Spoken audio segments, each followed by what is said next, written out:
एक बार की बात है, शामलपुर के एक गांव में एक परिवार रहा करता था। वह एक भाई और एक बहन का परिवार था। वह दोनों जूट की टोपियां बनाया करते थे, क्योंकि वह जहाँ रहते थे वहाँ 12 महीने बर्फ पड़ती थी और जूट की टोपियां काफी लंबे समय तक टिकती हैं।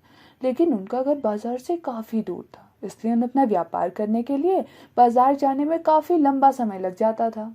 एक बार की बात है, शाम ने जूट की खूब सारी टोपियां तैयार की और उन्हें बाजार में एक साथ बेचने का सोचा, ताकि वह कुछ रुपये एक साथ जमा कर सके।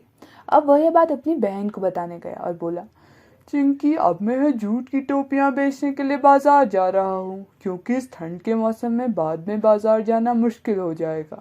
अब जब यह बात चिंकी सुनती है तो वह कहती है, ठीक है, लेकिन बाजार से जाने और आने में तुम्हें 3 दिन का वक्त तो लग ही जाएगा, इसलिए अपने साथ में खाना और पानी जरूर लेकर जाना। और यह कहकर वह अपने भाई के लिए खाना और पानी रख देती है और खूब सारी जूट की टोपियां एक थैले में भरकर शाम बाजार के लिए निकल जाता है। बाजार को जाते हुए उसे एक बचपन का दोस्त रोहन मिलता है, जो कि बाजार में ही अनाज बेचने का व्यापार किया करता था। और शाम से पूछता है, अरे भाई, काफी दिनों बाद दिख रहे हो, लगता है किसी काम से बाजार जाना हुआ है। शाम बोलता है, अरे हाँ, मैं अपनी जूट की टोपियां बेचने के लिए बाजार जा रहा हूँ, लगता है आने में भी काफी समय लग जाएगा। तुम कहो, तुम यहाँ कैसे? तभी रोहन कहता है, मैं तो अक्सर यहाँ आता रहता हूँ, लेकिन मैं तो जंगल के रास्ते जाना पसंद करता हूँ, क्योंकि वह छोटा और सरल भी है। तभी श्याम कहता है, अच्छा ऐसा है, लेकिन मैं तो सिर्फ एक ही रास्ता जानता हूँ, क्या मैं भी तुम्हारे साथ आ सकता हूँ? तभी रोहन कहता है, अरे हाँ हाँ, क्यों नहीं, मैं भी उसी रास्ते जा रहा हूँ, तो चलो साथ में ही चलते हैं। इतना कहकर दोनों उस नए रास्ते से चलने लगते हैं और रोहन शाम को रास्ते के हर एक छोटे से बड़ी जगह के बारे में बताता जाता है। अब धीरे धीरे बातचीत करते हुए एक दिन बाद वह दोनों बाजार पहुंच जाते हैं। बाजार में शाम अपनी टोपियां बेचने लगता है और रोहन अपनी दुकान में चला जाता है। लेकिन अब भी खूब सारी टोपियां बेचने के बाद भी शाम की सारी टोपियां नहीं बिकी होती हैं और रोहन की दुकान के बाहर आकर वो अपनी टोपियां बेचना शुरू कर देता है और जोर जोर से चिल्लाता है, टोपियां ले लो, जूट की टोपियां ले लो। तो तभी रोहन की दुकान का दुकानदार और कुछ और नए लोग उसकी टोपियां ले लेते हैं। लेकिन तब भी आधा दिन बीत जाने के बाद भी उसकी 6 टोपियां अब भी बची होती हैं, क्योंकि शाम को अपनी बहन के पास घर भी जल्दी जाना होता है। इसलिए वह बाजार से घर लौट आता है और सोचता है कि अगर उसे घर पहुंचने में देर भी हो गई तो वह रास्ते की उस मंदिर में रुक जाएगा। अब जब वह बाजार से घर आने लगता है तो उसे मंदिर पहुंचने पर ही रात हो गई होती है, इसलिए मंदिर पर ही रुकने का सोच लेता है। मंदिर में भगवान की 7 मूर्तियां होती हैं, जिनका सर बर्फ से पूरी तरह से ढका होता है, क्योंकि वहां हमेशा बर्फ पड़ती है और ठंडा भी काफी होता है।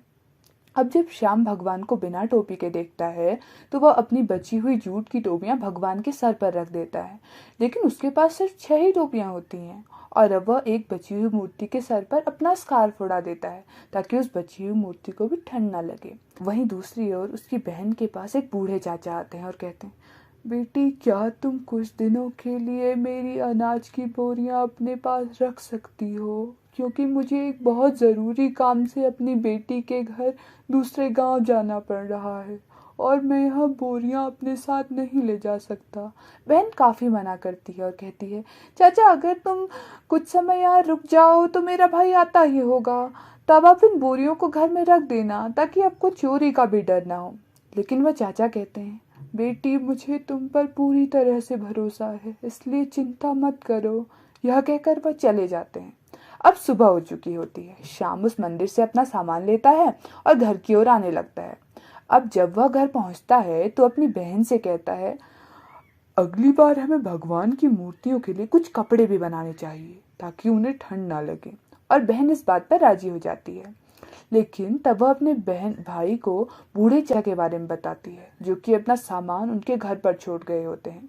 और वह उन्हें पूरी कहानी बताती है कि किस तरह वो अपनी बेटी के घर जा रहे थे और वह अपना सामान यहाँ छोड़ कर गए हैं।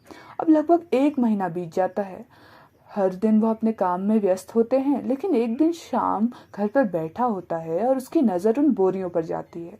अब शाम अपनी बहन से कहता है कि तुम्हें नहीं लगता कि अगर इन बोरियों में अनाज हुआ तो वह खराब हो जाएगा? इस पर बहन कहती है, इस पर मैंने भी काफी बार सोचा है भैया, लेकिन मुझे लगता है कि अगर हमने इस सामान को फिर से खोल कर देखा तो क्या पता वो कल आ जाएं और हम पे नाराज होने लगें। लेकिन बाद में दोनों इस बात पर राजी होते हैं कि हमें इस अनाज को खोल कर देखना चाहिए, और वो उन दोनों बोरियों को खोलने लगते हैं। उन बोरियों के अंदर खूब सारा खजाना मिलता है, और साथ में एक छोटा सा कागज का टुकड़ा भी होता है जिस पर लिखा होता है कि यह तुम दोनों की ईमानदारी और सहजता को देखकर हमारा तुम्हारे एक छोटा सा तोहफा है। और इसी के साथ उन दोनों की गरीबी पूरी तरह खत्म हो जाती है और वह खुशी खुशी अपनी जिंदगी जीने लगते हैं। इस कहानी से हमें सीखने को मिलता है कि किसी भी परिस्थिति में हमें अपनी अच्छाई और सरलता नहीं छोड़नी चाहिए।